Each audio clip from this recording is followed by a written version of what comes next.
Hi everyone, Aaron here for Zolotech, and this week we have good news about iOS 19. We also have iPhone 17 Air battery choices that seem a bit odd, and iOS 18.6 could take longer than expected. This is your weekly Apple News update for the week of May 19th, 2025. Now, while most iPhones are still made in China, it seems Foxconn, who assembles iPhones, is putting $1.5 billion into manufacturing in their factories in India. So it looks like Apple continues to diversify the overall supply chain where they're building iPhones and more. We've heard that we could see iPhones built in India for the majority of iPhone 17 models this year. Apple also announced CarPlay Ultra last week. I mentioned this in the weekly follow-up video, and it comes with new Aston Martins to start, but will be rolling out to other manufacturers such as Hyundai, Kia, Genesis, Porsche, and others. So this is something that I've looked at more and more, and I personally don't really like it as far as the gauge cluster itself. I like the center display, but the overall gauge cluster sort of moves away from what Aston Martin was known for its own unique, beautiful design. So let me know what you think of it in the comments below. I definitely could see it in maybe a Hyundai or Kia, something like that. And then the center display looks just like the CarPlay we're all used to, with some settings and other options. But again, let me know what you think of it in the comments below, as to me it just feels a little bit sterile, at least for an Aston Martin. Maybe not for a Toyota or a Hyundai or something along those lines. Now, iPhone 16 models have just received their first price cut in China as sales are slowing down. iPhone 16 models are being offered at up to $350 off the normal price, and this is also in part to how many great phones there are in China right now. Lots of different options such as the Fold N5, other things I've shown on this channel, along with many other phones that aren't available around the world.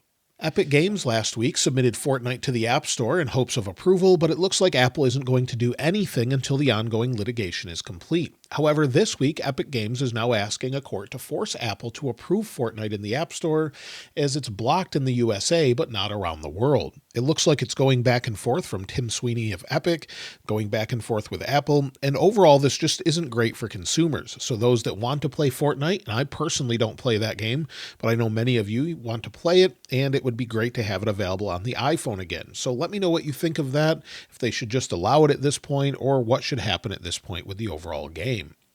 Now, if you're someone that uses Spotify, but you're recently switching to Apple Music, Apple has made it easier to bring different information, such as your playlists, over to Apple Music from Spotify. They posted a new document, and I'll link this in the description below, where you can transfer your library and playlists from music services to Apple Music. So there's a step-by-step guide, what you need and more. And so be sure to walk through this if maybe you're switching or considering switching, or just want to try out Apple Music and see how it compares. Apple updated their Sports app today, so if we go into the App Store, and Apple updated the Apple Sports app with a couple things such as NHL, standings are now available on league pages, see how your teams stack up at a glance, and 2 matches, 1 winner, follow the relegation playoff. So you can see all of this information, and this is available now, along with a new newsletter for Apple Sports. So I'll link the link to the newsletter in the description below if you want to check that out. Unfortunately, it looks like Apple Sports is still only available in the United States, Canada, and the UK for now. If you're in the European Union and you purchase apps outside the normal App Store, since you have sideloading available, Apple is now putting a warning on the purchases to let you know that you're not covered by Apple's privacy and security within that App Store. So just like we have the App Store, which is scanned by Apple, made sure that things are secure and private, however, sometimes things slip through, they're letting you know that that's not covered under Apple's sort of App Store policy when you're in those third-party app stores. So it's just something they're updating there. As far as deals this week, iPad Mini 7 is $100 off, down to $399 on Amazon. Apple Pencil Pro is down to $99. PowerBeats Pro 2 are down to $199, and there's quite a few other deals as well. I'll link those in the description below.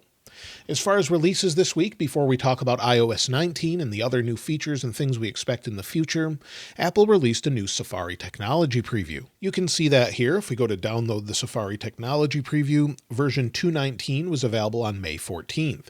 It's available for macOS Sequoia and macOS Sonoma to test the latest features and changes. So that's available now, and Apple also released iPadOS 17.7.8 today. That's for older iPads that were having issues with 17.7.7, as Apple suddenly stopped signing it and then pulled the update altogether. It was having issues for many people with apps. Apps would sometimes refresh, walk them through the whole setup process. There were crashes and much more. So it looks like they've fixed that with 17.7.8. For those of you wondering about iOS 18.6 Beta 1, well, depending on what we have this year, we don't really know, but Apple released it after the iOS 18 Beta 1 update last year, so we may not see that for a couple weeks. But we do expect iOS 19 Beta 1 on June 9th at WWDC 2025.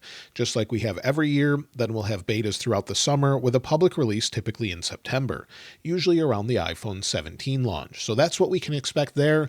We don't have any definitive update for iOS 18.6, but we could see an iOS 18.5.1 just like we had last year.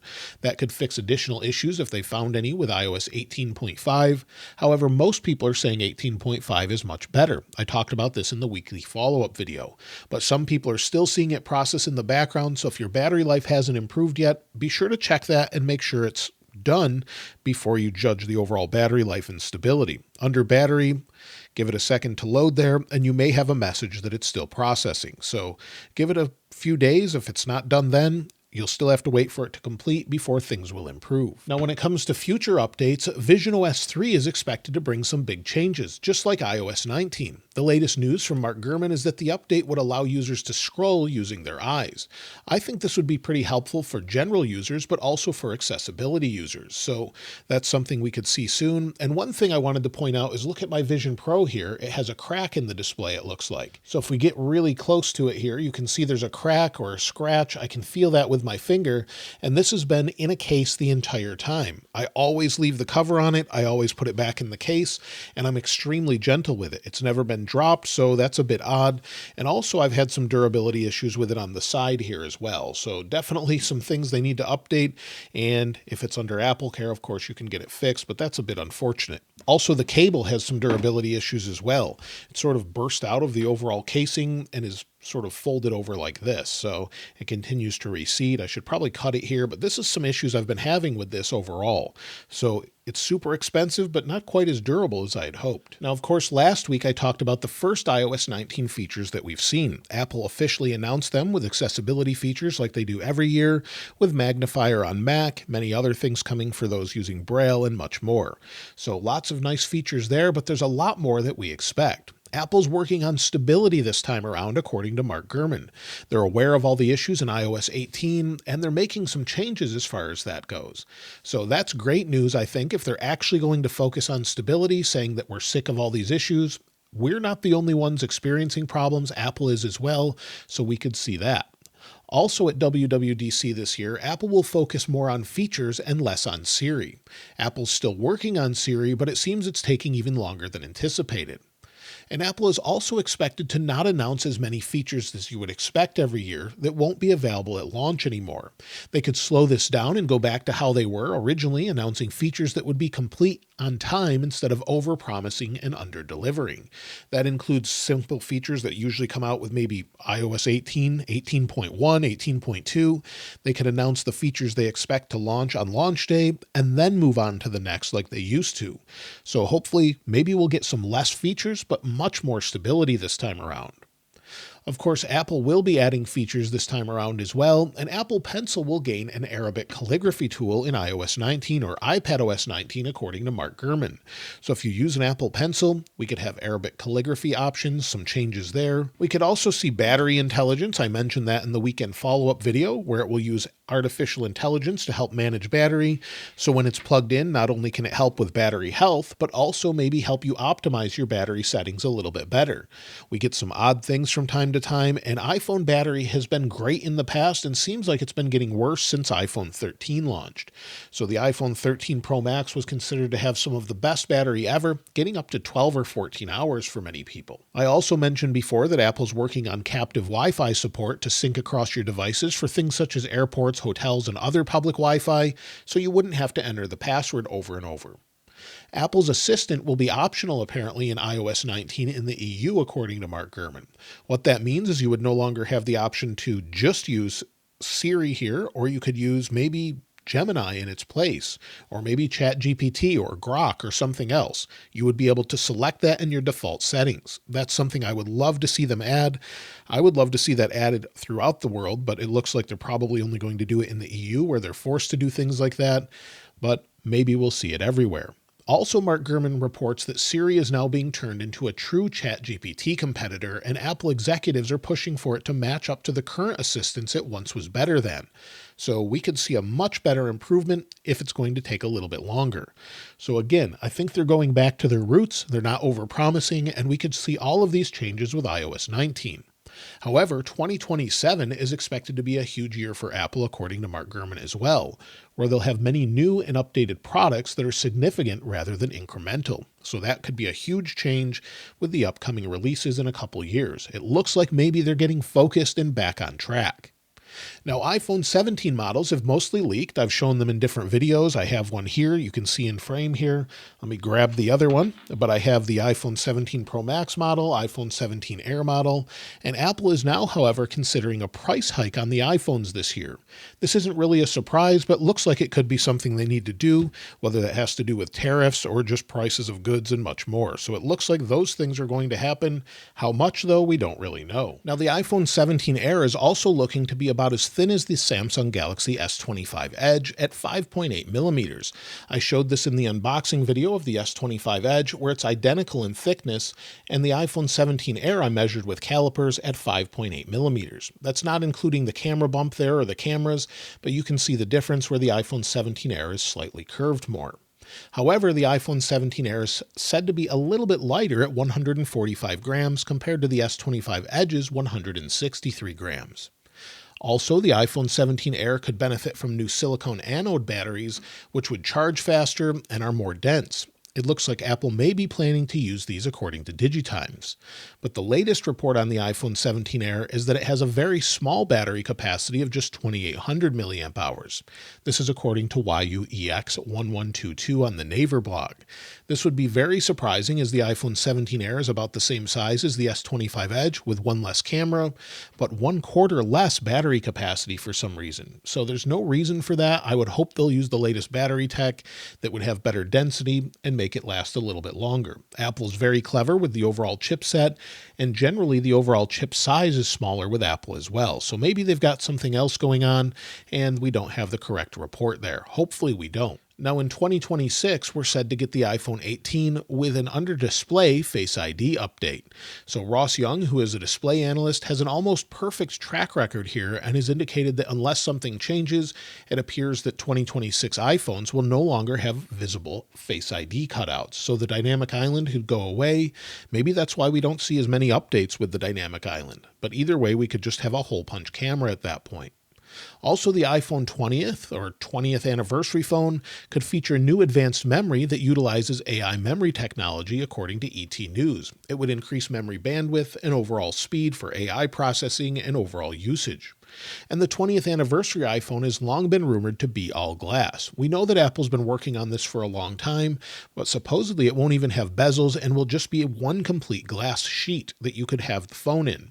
How they're going to hide internal components, what that will look like is hard to say, but it's said to use a new technique for 4-edge bending of glass, according to ET News out of Korea. But this would not be seen, of course, until 2027. Also, something that could launch in 2026 or 2027 is an iPhone Fold.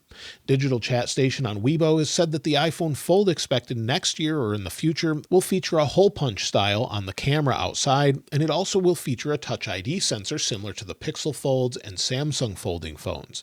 So instead of having to utilize Face ID, it could have that Touch ID sensor, which is something I personally would really look forward to. Now, a new leak this week points to AirPods Pro 3 that could possibly be coming soon. Aaron P613 on X found that code in iOS 18.5 points to future AirPods as it says AirPods Pro 2 or later. Some have suggested this just means the updated AirPods Max. However, typically Apple lists those separately in the code. However, a recent report by Ming-Chi Kuo says we won't have AirPods 3 until 2026. Either way, Mark Gurman has reiterated that the AirPods could gain infrared cameras. We're hearing this from multiple people, where it could understand the overall surroundings, environment, and utilize AI to help you with Apple Intelligence. So maybe we won't see those until next year, since they're still working on Siri for Apple Intelligence and other updates. Also, an updated version of AirPods Max are in the works, according to Ming-Chi Kuo, and they're said to be lighter this time around. I really like AirPods Max, but they're incredibly heavy. You can see that the overall top mesh seems to wear pretty badly. That's even if you just set it on something to store them. And overall, they sound great, but they are definitely heavy and something that could be updated, maybe with plastic or something else that's a little bit lighter to make them feel more premium, but also lightweight as well. But either way, it will be a couple years until we see those. So according to all the recent reports, it looks like all the big hardware changes will be in 2027, but the software updates should be this year. I'm looking forward to iOS 19 to see if it's really more stable, and maybe we'll have less features that are more meaningful this time around. Again, let me know what you want most from iOS 19, and of course I'll link this wallpaper in the description like I normally do. If you haven't subscribed already though, please subscribe, and if you enjoyed the video, please give it a like. As always, thanks for watching. This is Aaron. I'll see you next time.